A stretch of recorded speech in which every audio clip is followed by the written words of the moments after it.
Salah satu yang sering terjadi di tengah-tengah masyarakat kita adalah menganggap sesuatu yang keliru dari semua sudut itu justru sebagai kebenaran, malah dipuji, menegakkan harga diri. Padahal secara sadar kita ini beragama, kita ini tunduk pada syariat. Misalnya salah satu kasus yang baru-baru ini terjadi, seorang laki-laki membunuh istrinya dan laki-laki yang diduga selingkuhannya, ditebas ya, orang Madura ini. Lalu pemberitaannya adalah luar biasa ya, suami sejati harga diri dibela sampai mati.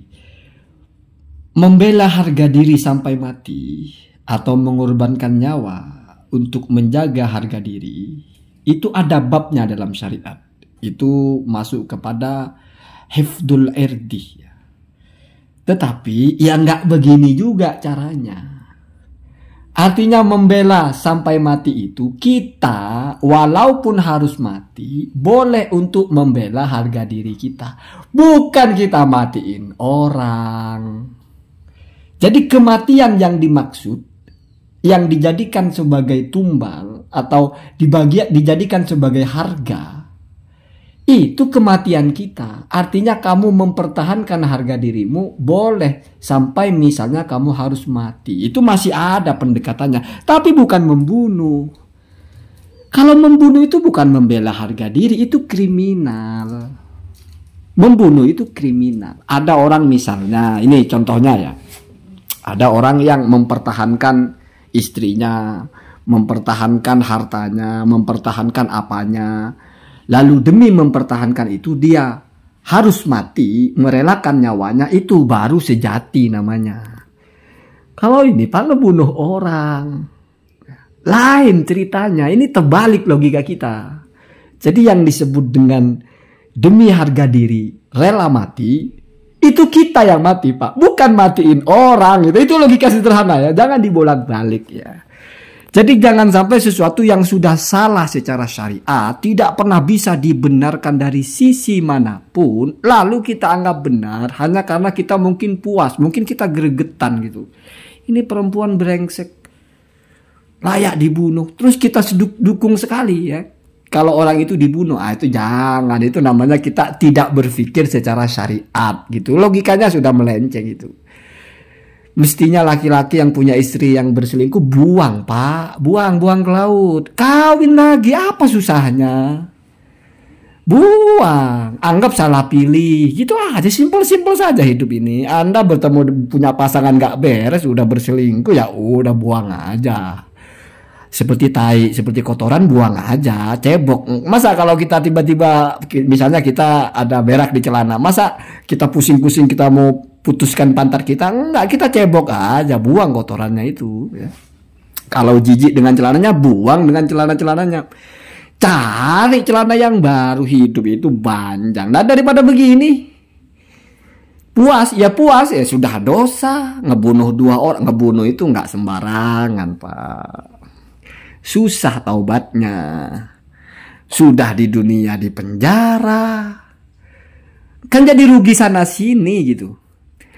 Di dunia di penjara mungkin dipuji oleh netizen, tapi apakah netizen yang muji terus apa? Kepuasan setan itu. Orang puas membunuh itu nafsunya, kepuasan hawa nafsu itu. Sama dengan orang puas berzina, nggak ada bedanya. Membunuh dengan berzina itu sama persis. Sama-sama dosa besar. Sama-sama ada hadnya. Bahkan itu kalau kita bicara fikih harus dibunuh juga si laki-laki ini. Jadi nyawanya itu sudah terhutang bahasanya itu ya. Orang berzina harus dicambuk, orang yang membunuh harus dibunuh juga. Kan jadi repot urusannya. Puasnya puas apa? Oh harga diri dibela. Ya harga diri dibela kan puas menurut bahasanya netizen Pak. Kalau secara fikih, secara hukum, secara syariat, rugi kemana-mana. Nggak bisa lagi berhubungan badan karena sudah di penjara.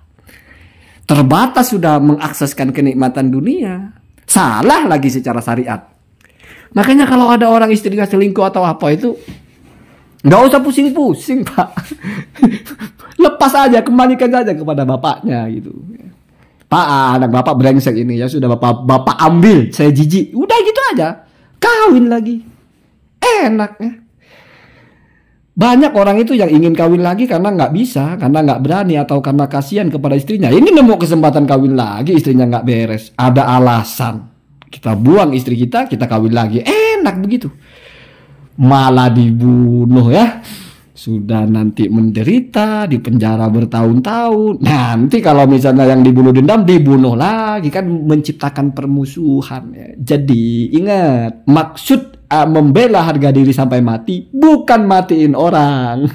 Maksudnya kita ikhlaskan nyawa kita hilang demi harga diri, membela harga diri atau membela hak kita, membela hifdzul khamsih bahasanya ya. Ada hifdzul nasal, ada hifdzul mal dan sebagainya gitu ya. Bukan kita matiin orang, bukan. Kita harga maksimal untuk mempertahankan ini kita perjuangkan walaupun harus meregang nyawa. Kalau meregang nyawa itu siapa Pak? Kita Pak. Bukan matiin orang. Ini malah terbalik ya. Membela harga diri dengan membunuh orang. Bukan begitu ya. Kecuali misalnya seseorang perempuan yang mau diperkosa. Nggak ada cara lain. Kecuali dengan ngebunuh orang. Itu masuk ya. Ada pembahasan fikihnya. Artinya kalau nggak dengan ditusuk orang ini, kalau nggak dengan dipecahkan kepalanya, dia akan menudai saya. Nah, itu masih ada pertimbangan fikihnya. Kalau ini apa masalahnya Pak? Orang berselingkuh, ya sudah. Terus mau kita bunuh, berarti kita itu yang pertama main hakim sendiri. Yang kedua itu bukan ilat atau bukan alasan atau bukan keadaan yang membolehkan membunuh. Jadi secara fikih sudah salah, secara hukum sudah salah. Lalu benar menurut apa? Kan begitu pertanyaannya Pak. Ya benar menurut setan, menurut nafsu. Itu puas gitu. Gagah gitu ngebunuh orang itu. Ya Pak. Ya gagah, keren. Tapi ya terima nasib. Setelah itu orang puji-puji mungkin hebat sekali orang ini. Berani dia bunuh. Harga diri, laki-laki sejati. Apalagi kalau ini orang Madura harus begitu. Kalau ada masalah bunuh. Masa orang Madura nggak ngerti agama? Madura itu pusatnya Islam. Artinya mayoritas orang Madura itu Islam. Mestinya orang-orang Madura itu prinsip pertamanya adalah syariat. Ada batasan mana orang boleh dibunuh, mana tidak. Kalau dilampau itu mengedepankan hawa nafsu, marah sedikit bunuh ya apa-apaan itu bukan orang Madura, itu orang tolol ya. Marah sedikit ngebunuh, itu dia nggak ngerti betapa mahalnya nyawa itu ya, betapa mahalnya kehidupan itu. Tersinggung sedikit bacok, tersinggung sedikit bunuh ya. Hilang syariat itu, jadi hukumnya hukum pikirannya dia saja, hukum hawa nafsu. Wah ini sudah bunuh aja ya, hebat sih, keren gitu ya, jago gitu, tapi ya di penjara. Terus ketimpa dosa membunuh ya, jelas itu dosa membunuh, nggak ada alasan. Ini membunuh yang dimaafkan, nggak masuk itu. Sengaja membunuh orang kok, nggak menghindarkan apa-apa ya. Terkecuali mungkin kalau misalnya istrinya mau diperkosa, terus nggak ada cara lain untuk menjaga itu, sehingga kalau nggak dimatikan ya wallahu alam. Kalau kasusnya kan nggak gitu, ini ada desas-desus lah, mungkin ada orang yang pernah ngelihat begini begitu atau apa, tiba-tiba digerebek terus dibunuh. Jadi ingat kata kuncinya, siapapun Anda, siapapun kita, suku manapun lah, suku pemberani lah, suku penakut lah, ras tertinggi lah, ras apalah, suku senggol bacok lah. Di mata agama, kita ini sama. Ada taklif, ada hukum. Disebut kita beragama adalah kita jadikan itu supremasi paling tinggi. Sehingga benar kalau benar menurut syariat, salah kalau salah menurut syariat. Persetan kita merasa, wah tidak punya harga diri. Wah istrinya diselingkuh kok nggak dibunuh, kurang keren. Itu bisikan-bisikan iblis begitu. Itu cara setan menjebloskan kita menderita dunia akhirat. Ya semoga kalau di akhirat diampuni ya. Tapi setidaknya kalau kita bicara dosanya, terus bicara konsekuensi hukumnya lah, kan jadi rugi sana sini Pak ya, mendekam di penjara akhirnya kan.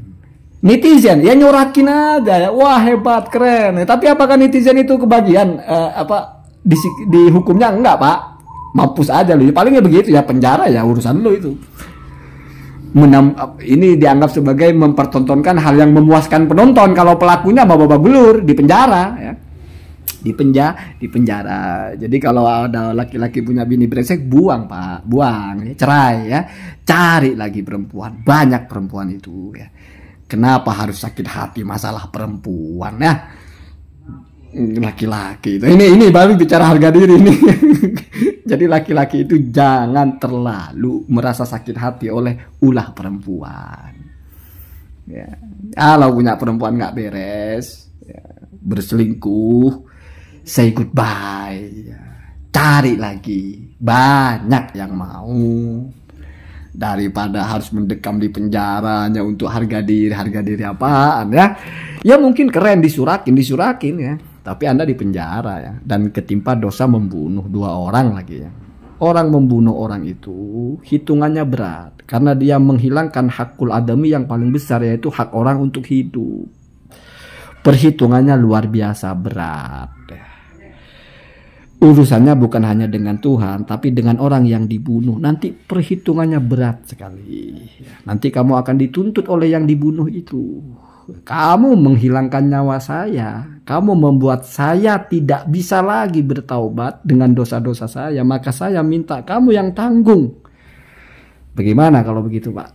Jadi jangan kita anggap hal-hal yang salah secara syariat menjadi benar, apalagi sampai dipuji-puji. Ya, hanya karena cocok dengan hawa nafsu kita. Jangan, itu namanya tidak beragama ya.